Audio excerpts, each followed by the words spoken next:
सर्वोच्च न्यायालय ने एक पिता द्वारा दायर बंदी प्रत्यक्षीकरण याचिका पर निपटारा कर दिया, जिसमें आरोप लगाया गया था कि उसकी 2 बेटियों को ईशा योग केंद्र में बंधक बनाकर रखा गया और उनका ब्रेन वॉश किया जा रहा है। सर्वोच्च न्यायालय ने 39 वर्ष और 42 वर्ष की 2 बेटियों के बयानों को ध्यान में रखा, जो बालिग और स्वेच्छा से आश्रम में रह रही हैं, आश्रम से बाहर जाने के लिए स्वतंत्र है आदि, और कहा कि बंदी प्रत्यक्षीकरण में किसी और निर्देश की आवश्यकता नहीं है और इसे बंद कर दिया जाना चाहिए। सर्वोच्च न्यायालय ने कहा कि यह स्पष्ट किया जाता है कि बंदी प्रत्यक्षीकरण कार्यवाही बंद होने से ईशा योग केंद्र को पूरा करने वाले किसी भी अन्य विनियामक अनुपालन पर कोई प्रभाव नहीं पड़ेगा।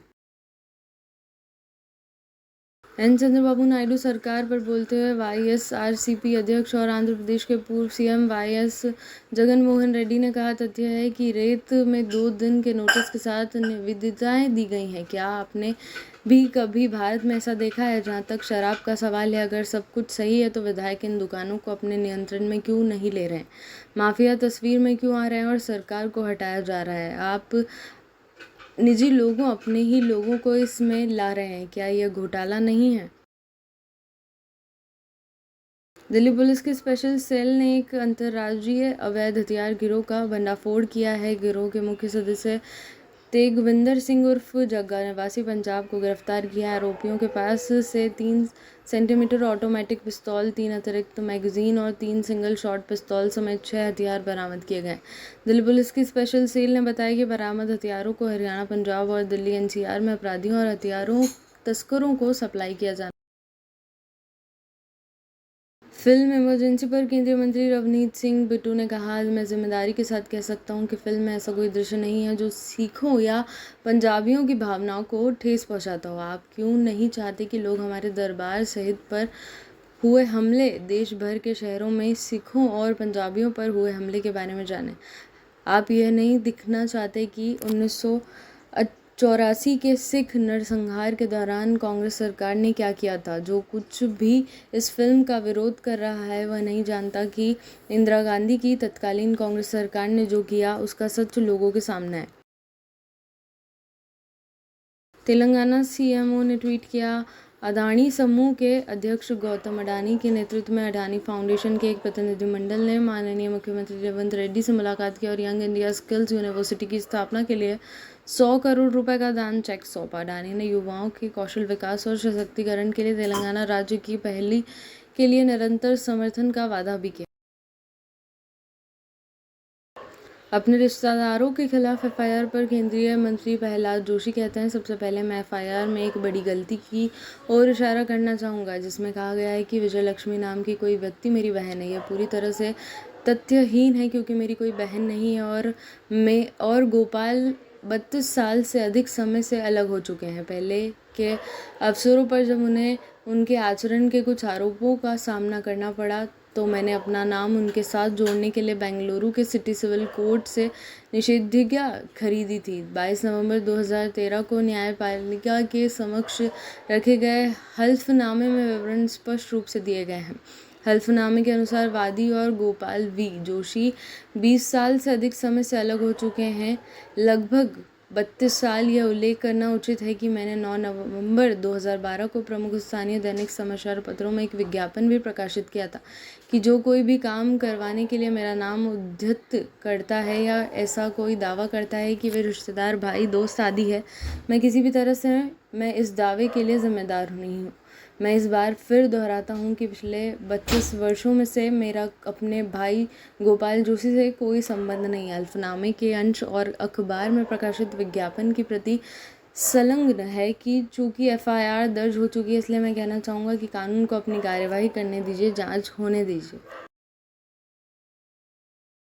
तमिलनाडु के राज्यपाल आर.एन. रवि कहते हैं, हमने पिछले 10 सालों में पीएम मोदी के नेतृत्व में देखा है कि देश किस तरह आगे बढ़ रहा है।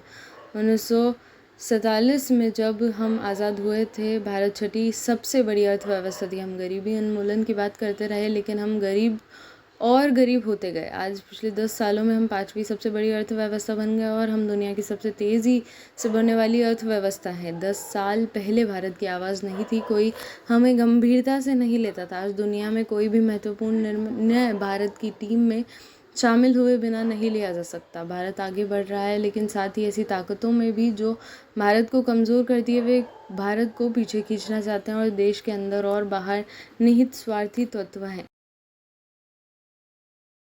बढ़ते संघर्ष के बीच भारत ने लेबनान को 11 टन चिकित्सा आपूर्ति की पहली खेप भेजी।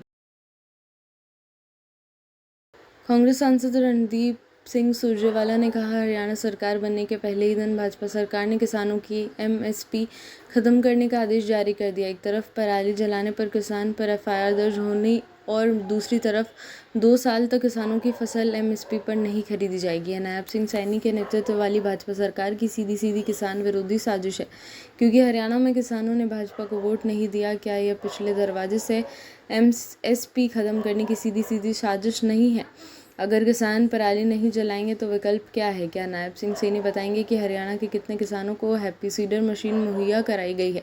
50% सब्सिडी देने के बाद भी किसान को हैप्पी सीडर मशीन की कीमत 75,000 रुपये तक पड़ रही। गरीब और छोटे किसान यह पैसा कहां से लाएंगे? क्या नायब सिंह सैनी जानते हैं कि किसान और पंजाब कृषि विश्वविद्यालय दोनों कह रहे हैं कि हैप्पी सीडर मशीन खेती की उत्पादकता कम करती है? क्या सरकार ने इस बारे में कोई जांच कराई है, कोई शोध? इन सवालों का जवाब दें और तुगलकी फरमान तुरंत वापस लें, अन्यथा देशव्यापी आंदोलन के लिए तैयार रहें।